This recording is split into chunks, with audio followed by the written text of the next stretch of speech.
اپنے عزیز کی وفات پر صبر کرنا۔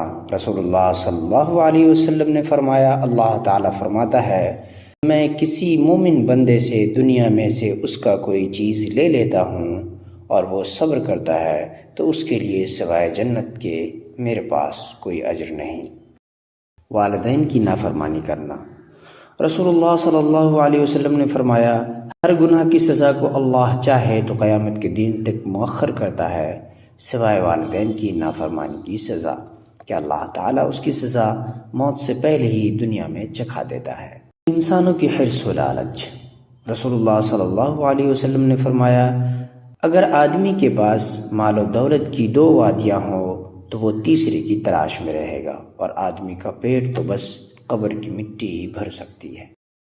قرآن میں اللہ تعالیٰ فرماتا ہے، جو شخص بغیر دیکھے اللہ سے ڈرتا ہوگا اور رجوع ہونے والا دل لے کر حاضر ہوگا، ان سے کہا جائے گا تم جنت میں سلامتی کے ساتھ داخل ہو جاؤ، یہ ہمیشہ رہنے والا دن ہے، ان کے لیے وہ سب کچھ ہوگا جو وہ چاہیں۔